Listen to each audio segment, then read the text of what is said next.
Nou ons het almal vanoggend so ekstra bietjie harder probeer om stylvol te lyk en dis natuurlik vir ons gaste Evan Strydom en Lucilla Booysen. Baie welkom weer julle twee. Lekker. Lucilla, ek gaan by jou begin. Die Bravo Revlon styl ikoon kompetisie. Hoekom het jy dit begin of hoekom het julle dit begin? Wat het julle gemotiveer? Wel, ons was net beoordelaars of ons het gekies, ons het ikone gekies en voorgestel. En ja, vir my is dit baie belangrik dat ons rolmodelle het in Suid-Afrika. Ons sien net hierdie meisies wat hulle eie rolle skep. Maar wat is dit om in 'n rol te wees van 'n ikoon?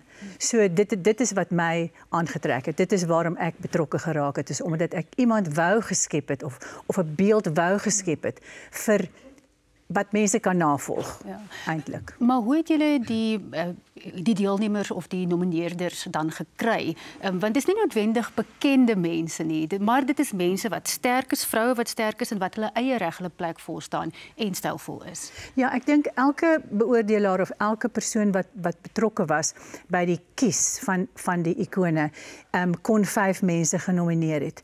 En dit was vir my 'n baie goeie proses, want ons is oral in Suid-Afrika, ons meng met verskillende mense, so ons kon met verskillende name vorendag kom en dit was vir my baie belangrik om versigtig te kies sodat daar ons 'n vrou kies wat regtig 'n voorbeeld kan wees vir al die ander vrouens op alle vlakke.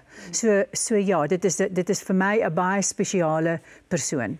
Evan, die beoordelaars, vertel vir ons wat agter die skerms gebeur het. Het julle so 'n bietjie met mekaar gestry en beklei? Nee, wat? Weet jy, ek kan nie eens daarvan sê, want Lucilla sal weet, jy weet, toe hulle nou gaan sit ons was op 'n pragtige wynplaas waar die hele paneel by mekaar gekom het, en toe hulle nou gaan sit, jy weet, toe was ek nou weer besig om Bravo werk te doen. Ek het ander goed gaan verfilm, so hulle was daar, dit is 'n vreeslike geheimsinnige ding gewees wat gebeur het daar, so jy weet. En toe sê hulle vir my reg, hier is ons 4 finaliste. Maar wat ek kon sien, almal van hulle het so lekker met mekaar ooreengestem en hoekom daardie persoon genomineer is en hoekom hierdie persoon na die tafel toe gebring is. So dit was 'n baie lekker gladde proses. So dit is wat ek kon sien van die buitekant. En wie was van die beoordelaars? Sjoe, dis 'n groot paneel. Ons het vir Lucilla Booysen, natuurlik die SA van die stigter van SA Modeweek, absolute royalty, saam met ons op die bank sit. Ek moet dit ook sê, want ek het self so 'n bietjie in Suid-Afrikaanse loopplanke gaan loop, weet, terwyl sy nou daar was en ek was 'n jong seentjie, ek raak sommer op my senuwees. In elk geval, so ons het vir Lucilla, ons het vir Joanne Strauss, wat ook geen bekendstelling nodig het nie. Fanie Cronje van Sari. Ons het vir Jackie Burger, voormalige redakteur van Elle. Ons het vir Heather Gowett van Revlon self. Desiree Tan van Kyknet en dan vir Paul Venter, vervaardiger van Bravo. So die beoordelaarspaneel self is 'n klomp glansryke, stylvolle, ikoniese mense. Ja, ons kan so sê, absoluut. En ietsie oor die 4 deelnemers net vinnig, Lucilla, wat vir jou uitgestaan het van hulle. Ek dink hulle het almal soort van dieselfde eienskappe. In verskillende persoonlikhede, verskillende identiteite, maar dieselfde eienskappe. So hulle is almal hulle is nie luidrigtig nie, hulle is verseker van hulle self, hulle streef nie daarna om uit te staan of uit te spring of uit te skreeu nie. Hulle is stil, hulle is selfversekerd en lyk pragtig op dieselfde tyd. Amper die quiet confidence is wat hulle in Engels sê. Dis soos quiet luxury. Ja, ek dink dit was vir ons belangrik toe ons nou hierdie veldtog afgeskop het, is om regtig so 'n bietjie dieper te gaan kyk na wat beteken styl nou eintlik. Jy weet, want mense kan dit van 'n modeoog af benader, maar styl is nie noodwendig net mode nie, en dit is wat ek ook nou self ervaar het, want ek kom van 'n modelwerk agtergrond af, maar ek het nooit regtig oor styl gaan staan en dink nie. Wat beteken dit nou regtig? En al 4 ons finaliste, die 4 een word nou nog bekend gemaak. Ons gaan nou nog nie sê wie dit is nie. 3 van hulle is nou al bekend, maar elkeen van hulle is so uiteenlopend. Elkeen van hulle het hulle eie styl, maar dit is nie net styl in terme van mode nie. Dit is 'n hele gevoel wat hulle skep. Dit is 'n lewenstyl, ja. Ek kan sien julle is self baie passievol daaroor. Ja, absoluut. Gaan nou verder met julle gesels.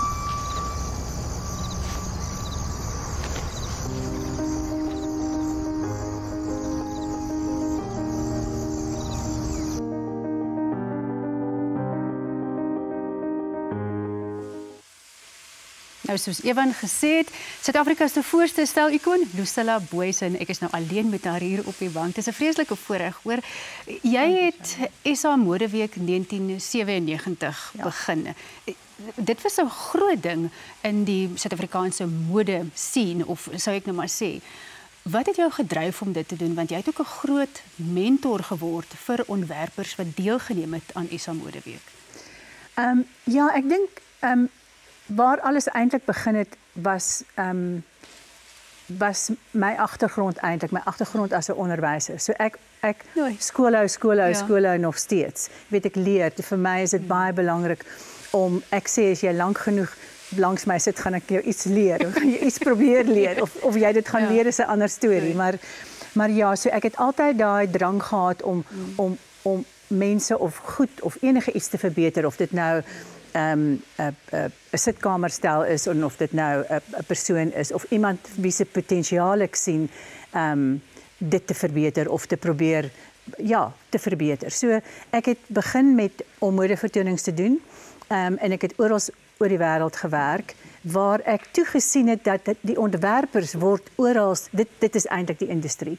Die industrie word geskep deur die ontwerpers. As ons nie 'n ontwerpersplatform het nie, of as ons nie ons ontwerpers voorsit nie, dan gaan ons nooit ons eie identiteit ontwikkel in Suid-Afrika nie. Ons gaan altyd wel wees soos Europa, of soos die Ooste, of waar ook, Amerika.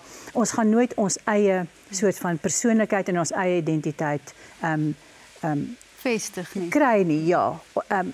En as ons dit doen, gaan ons net altyd saamsmelt met almal. Ons gaan nooit uitstaan nie. Ons ontwerpers is regtig incredible, want ek het saam met hulle gewerk. Ek het designer shows gedoen. Ja. En al die kompetisies gedoen in Suid-Afrika, voordat ek natuurlik internasionaal gegaan het. Nou soos ons Suid-Afrikaners is, ons soek maar altyd iets om oor positief te wees en 'n bietjie oor te spog, maar as jy nou Suid-Afrika se SA Modeweek sou vergelyk, want jy het nou al sulke modevertonings van Kaapstad tot Durban gekonseptualiseer. Hoe vergelyk ons met die internasionale platforms? Jy weet, iemand het eendag vir my 'n wonderlike kompliment gegee. Hulle het gesê dat die Suid-Afrikaanse Modeweek lyk net soos die Londense Modeweek of die Milaanse Modeweek, dis net kleiner. So dit was vir my regtig 'n goeie kompliment, en dit is waarna ek streef. Ek streef na om internasionale waardes in te bring, sonder om ons identiteit te verloor. Maar nou het julle besluit om 'n klein bietjie van 'n breek te vat. Hoekom? En wat gaan julle in hierdie afperiode doen? So vir 28 jaar en 47 seisoene. Ja, sure. Mense wonder hoe word ek soort van gestimuleer en geïnspireer elke seisoen, maar dit is die oomblik as jy met daai jong ontwerpers of met die ontwerpers in kontak kom, dan kry jy daai wonderlike inspirasie en jy dink, ag, een mens stuur vir jou iets wat sê, dankie, dit beteken is wonderlik vir my besigheid, en dan gaan jy weer. So, wat was jou vraag nou weer?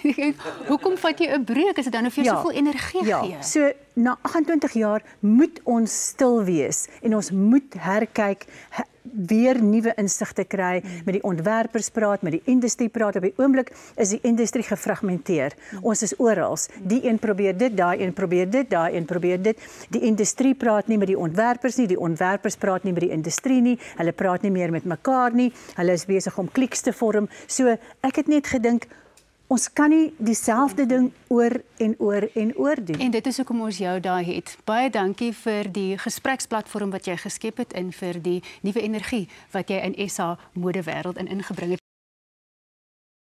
Evan Strydom, ons gas, wat 'n irritasie die man. Hy's 'n TV-aanbieder, radio-omroeper, 'n jarelange model.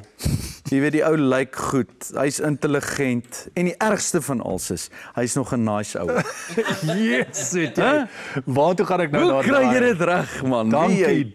Lekker vir jou te sien, my pa. Ag, hoor, is maar heerlik om jou te sien, my vriend. En jou Pink Salmon hempie. Ag, jy weet, ek het dit spesiaal aangetrek. Jy weet. Hoorie maar, modelwerk. Dis 'n groot mate, dis 'n groot deel van jou storie. Ja. Waar het vir jou begin? Waar was jou eerste deurbraak met dit? Ja, weet jy, Ek sal nie vir jou kan sê wat daar 'n deurbraak oomblik was nie, maar ek het na skool, toe ek hier bo in Randburg Hoërskool ons nou klaar gemaak en my pa was op daai stadium klaar in die Kaap. Ek het daartoe gegaan en deur 'n vriend van 'n vriend by 'n modelagentskap beland en hulle het gesê kom ons doen 'n ding en toe sit 'n foto of 2 en toe gaan ek na casting of 3 toe in Kaapstad en niks het nooit gebeur nie. Toe kry ek een jobbie wat lekker was. En ek was so skaam geweest en jy kon dit op die foto ook sien. Wat verskriklik was. Ja, maar toe sê die agentskap luister. Hulle het nou die paar foto's wat ek nou geneem het vir die agentskappe oral aangestuur.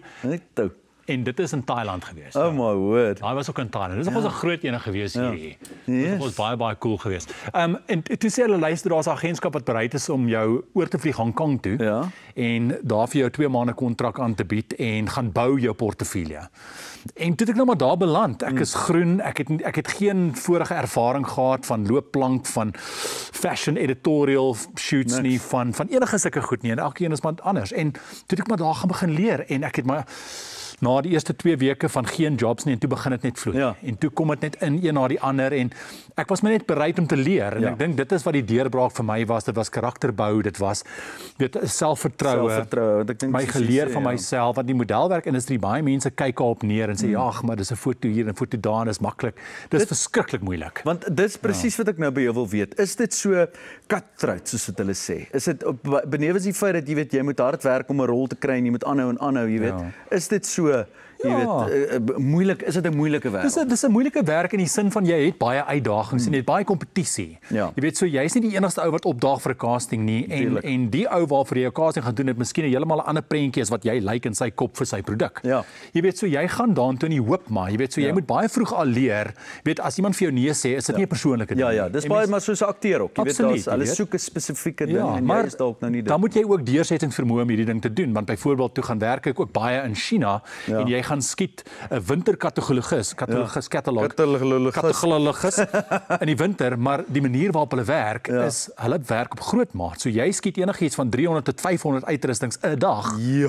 En dit is jy het 2 of 3 skote om daai perfekte shot vir hulle te kry.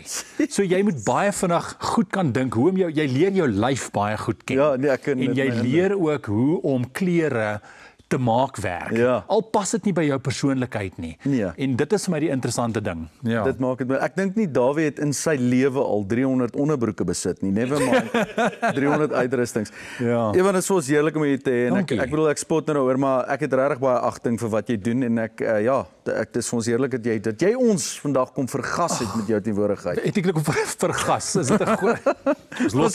Ons los die gas. Die kos ruik lekker. Ja, die kos ruik heerlik. Vlieg met die lugredery wat die nasie bymekaar bring. Vriende, familie en kollegas. Met meer vlugte, meer gereeld na al die groot stede in Suid-Afrika en verder. Fly Safair vir die liefde van vlieg. Nou is dit my beurt om te gesels. Ek moet vir julle sê hier in die ateljee smeel die vrouens. Ag, toe nou. Jy weet, maar dit gebeur my ook soms. Maar jy het gesmeel toe. Lekker met jou te praat. Ja man, lekker jou weer te sien hoor. Ek wil nou eers vra oor die kompetisie van hierdie Bravo Revlon Style Ikoon kompetisie. Julle het nou al drie. Vertel my van hulle. Van 3 finaliste nou al bekend gemaak. Ons het 4 finaliste. Die 4de een gaan nog bekend gemaak word. As ek dit reg het, gaan dit op die 13de Oktober bekend gemaak word. Die 20ste gaan ons nou die wenner aankondig na 'n lekker glansgeleentheid en dan gaan almal dit saam met ons kan geniet op Bravo in November. Maar ons het vir Katrein Kreer. Sy is ons plaaslike supermodel. Sy het 'n ongelooflike storie agter haar. Sy het met haar gaan gesels. Sy het al vir die grootste handelsmerke in die wêreld gewerk. Givenchy, Prada, Gucci, wat ook al, you name it. So sy het al 'n naam vir haarself gemaak, maar ons het regtig gaan fokus op wat is haar spesifieke styl. Sy is 'n nuwe mamma ook en hoe ma wees en vrou wees haar styl beïnvloed het en sy het ons 'n bietjie meer daaroor vertel. So dit is kom sy is een van ons styl-ikone is. Dan het ons vir Jasmine Fermi gehad. So sy het ook 'n ongelooflike storie. Was sy as kind in Australië, was haar ouers het baie rondgetrek. Sy het in 'n butiek in Los Angeles gewerk waar sy ook modelwerk gedoen het en toe sy weer teruggekom hiernatoe. En toe sy haar paadjie in die modewêreld vir haarself begin vind en haar eie styl gevind en sy het 'n regtige, hoe kan ek sê, out there styl van skoene tot rokke en uitrustings en alles. En sy het ook vir haar eie butiek CC butiek het sy oopgemaak. So dit is kom ons haar identifiseer het want sy is net ook eie in haar reg. En dan die derde een Lizaan Verweer. ongelooflike, fantastiese vrou wat ook net dit reg gekry het om styl haar eie te maak en haar eie styl te maak. Jy verstaan wat ek probeer sê. Dit is 'n mengelmoes van kuns en metaal en mode en dan haar eie persoonlikheid tussenin en dit is hoekom ons haar identifiseer het want sy doen dit net so met absolute grasie. Want mense weet as jy haar sien dan sê jy dis Lisanne Beweer. Maar dis nou net vrouens, maar is daar plek vir mans in die wêreld van styl? Want wat ek nou vanoggend al geleer het, né, is dat hulle het hulle eie identiteit. Yep. Nee, dis nou met ander woorde jy staan uit op 'n of ander manier. Yep. En jy's nie luidrugtig nie. Nee. So dit beteken Leon is sommer uit van die begin. Hy probeer 'n statement maak hier, so jy weet. Maar jy met jou verskillende kouse en weet met jou kakie groen hemp. Jy weet, jy het dalk iets beet hierso, hoor. Hoe moet ek weet nou nie, Die manier waarop jy sit is ook jy lyk baie ongemaklik. Ek is baie ongemaklik. Maar ek stem saam. Ek dink ons het nou hierdie veldtog, dis die eerste keer wat ons nou hierdie met Bravo doen en dit is vir my ontsettend opwindend want 'n mens kyk na deur 'n ander lens na styl en wat styl is, want dit is soos ons vroeër gesê het 'n persoonlikheid, dit is 'n gevoel, dis 'n leefstyl, jy weet. En ons het ongelooflike dames wat nou hierdie storie vir ons gewys het en gesê het hoe hulle styl, ek dink, omarm in hulle eie lewens. So ek hoop ons kan groei, miskien 'n styl-ikoon vir 'n man volgende keer waarvan jy kan inskryf dan. Hoekom is dit so stil? Nee, ek glo nie dit gaan werk. Maar ek dink die belangrikste op die ou, sê nou vir my, ek dink dis soos die meeste goeters, op die ou end gaan dit oor selfvertroue. Dit gaan oor selfvertroue en ons het nou so 'n bietjie oor my modelwerk gepraat en ek het nooit regtig aan styl gedink as ek is stylvol ensovoorts nie. Maar wat dit vir my geleer het is hoe om gemaklik te wees in dit waarvan ek hou. En dit is 'n baie interessante ding met van kleure en sovoorts. Ek kon op 'n kol byvoorbeeld glad nie rooi dra nie want ek voel dat ek heeltemal te veel uitstaan en ek het my rooi hemde weggebêre. Dis snaaks, so dit aan mense persoonlikheid doen, maar mens leer deur daai proses van hoe jou lewe ook en die ervarings wat jy het. En styl is my baie interessante ding nou dat ons deur hierdie proses gaan, jy weet. So ja. Luister, ek wil eintlik baie langer met jou gepraat het want ek dis my ek wil baie lank met jou praat. Baie lekker onder. Hoekom is hierdie goed so kort? Ek weet nie hoekom dit so is. Ek kan vir jou sê nou dat as ek weet nie eers wat ek aan het as ek nie nou gaan kyk het wat ek aan het. Ek weet niks van klere. Jy sien en ek sê want ek het niemand wat my help met Bravo nie, né? Ek styl myself.